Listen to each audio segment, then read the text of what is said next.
Hello, my fellow investors. I think there's a huge misconception about timing the market in value investing. I'll explain this further in the video, but first I want to play a famous clip from Peter Lynch. People get too carried away. And first of all, they try and predict the stock market. That is a total waste of time. No one can predict the stock market. They try to predict interest rates. I mean, if anybody would predict interest rates right 3 times in a row, they'd be a billionaire. Considering there's not that many billionaires on the planet, it's very, I had logic, so I had a syllogism and studied these when I was at Boston College. There can't be that many people that can predict interest rates because there'd be lots of billionaires. And no one can predict the economy. I had a lot of people in this room were around in 1981 and 82 when we had a 20% prime rate with double-digit inflation, double-digit unemployment. I don't remember anybody telling me in 1981 about it. I didn't read, I studied all this stuff. I don't remember anybody telling me we're going to have the worst recession since the Depression. So what I'm trying to tell you, it would be very useful to know what the stock market is going to do. It would be terrific to know that the Dow Jones average a year from now would be X, that we're going to have a full-scale recession, or interest rates are going to be 12%. That's useful stuff. You never know it, though. You just don't get to learn it. So I've always said, if you spend 14 minutes a year on economics, you've wasted 12 minutes. And I really believe that. Now, if you like this video, don't forget to smash the like button and to subscribe to the channel. Thank you very much. Okay, so Peter Lynch is saying here a very, very, very valid point. It's impossible to predict the market. Absolutely. And we could take COVID as an example. No one could have predicted COVID. And anyone who would have thought that the market was going to crash, there was no way to possibly to know this. So Peter Lynch is right about you can't predict the market. So from this point to the next point about how to manage your portfolio, how to and when to buy stocks, I think there's a huge misconception.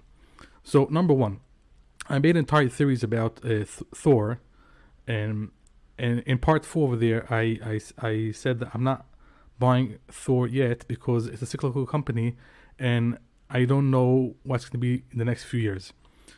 So what I'm trying to say is like this.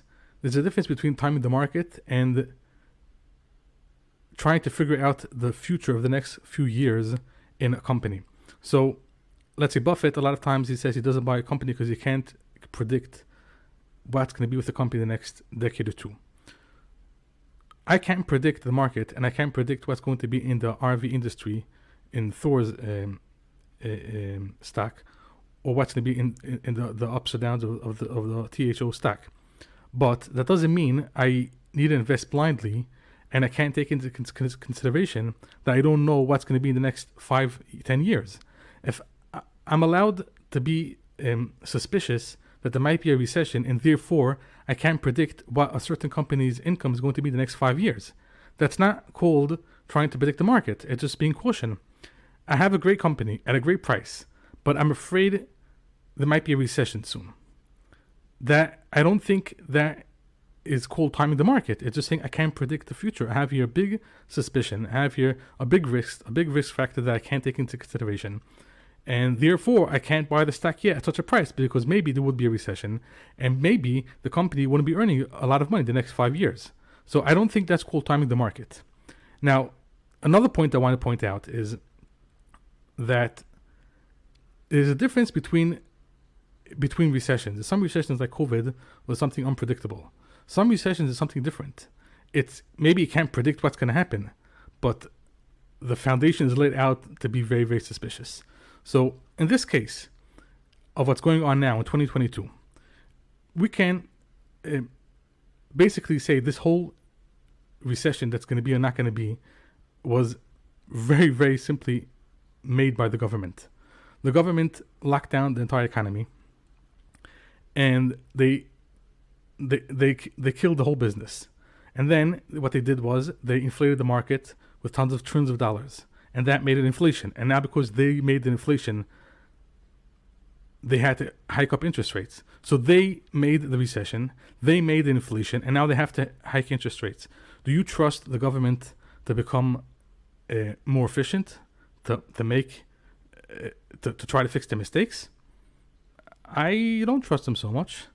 I've seen with open eyes what's going on in the last few years, and I'm very, very suspicious that they're not going to fix their mistakes. Maybe they'll have to fix the mistakes, but that doesn't mean that they're essentially becoming better at what they do. I want to play out a video of Milton Friedman. I think this will give a very nice view on how I look at things right now. The Depression was caused by government. It was a result of bad government. It was a result of government actions not working the way they were intended to. The Federal Reserve System was established in 1914 for the purpose of preventing things like the Great Depression. And yet, its existence was responsible, in my opinion, for the depth of the Depression. So that you cannot look at the after effect without looking at what came before. Given that you made the terrible mistakes that led to the Great Depression, I have never criticized the remedial actions that were taken immediately thereafter to help the people who were so badly hurt. That was a desirable thing, and it was a reaction to it. The bad things about the New Deal were not those. The bad things about the New Deal was not Works Progress Administration, which offered temporary jobs, the Civilian Conservation Corps. That was not the bad things. Those were good things. The bad things about the New Deal were the more permanent changes it introduced in the institutions of the country. One of them has recently come home to roost in the Federal Savings and Loan Insurance Corporation. That's a strict New Deal consequence. That was established, well, why was it established? If a private organization makes a mistake, does things badly, it will lose money and it will have to go out of business. If a public organization does things badly and governmental organization does things badly and makes bad mistakes, it will be expanded. It will be expanded because they'll say, well, it's all because we just didn't have enough resources to do it, or else it will be left to stand, and another organization will be set up to do what it was supposed to do. That is this case. The Federal Reserve System was established to prevent the bank runs and bank failures that happened during the Great Depression. But they made it worse, much worse, by not doing what they were setting up to do. They were supposed to provide liquidity, and instead they reduced liquidity. The quantity of money in the United States fell by a third between 1929 and 1933. The Federal Reserve System at all times during that period had the power to prevent that decline. And it was established for the purpose of preventing that from happening. It didn't do it. And so what happened? The Federal Reserve System wasn't abolished, unfortunately.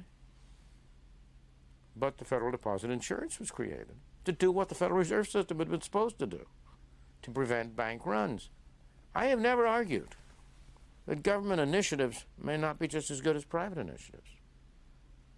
The problem with government is not in the things it tries, but in the absence of any mechanism for recognizing error.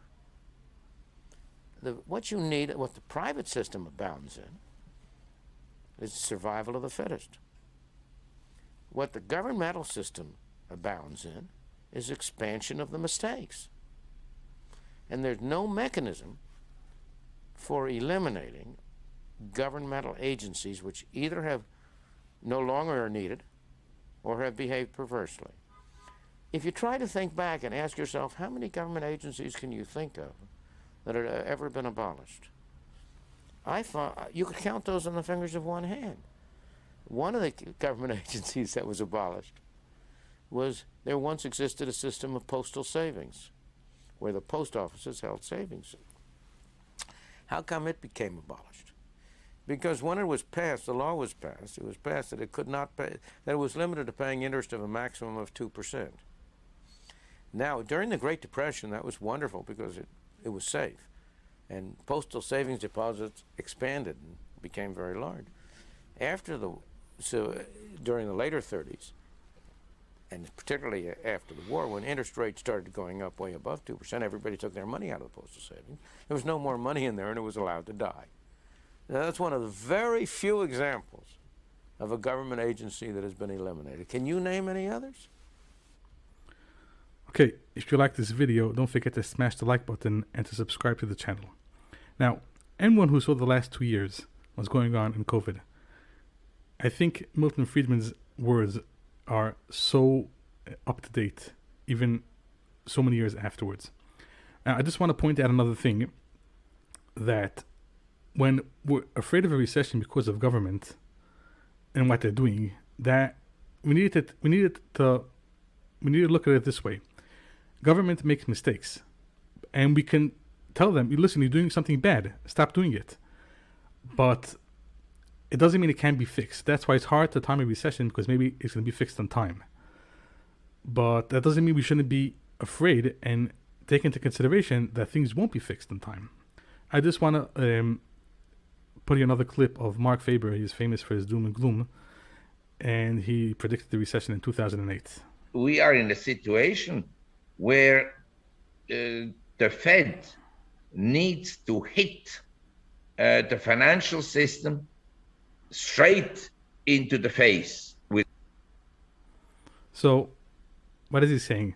We're in a financial situation where the only way to get out of it is by hiking interest rates and kind of ruining the economy.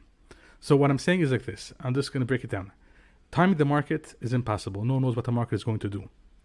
But that doesn't mean that I shouldn't be wary in buying a stock and take into consideration that there might be a recession. Exactly like not buying a stock which I can't try to predict what the company is going to be, what its earnings going to be in the next decade. Exactly the same thing. I can be wary and say this is a risk factor. I don't know what the company is going to do in the next 5 years because of the economy. I think it's two things that are they're not opposites. They go together. Thank you very much, and I hope you enjoyed this video. Now, if you like this video, don't forget to smash the like button and to subscribe to the channel. Thank you very much.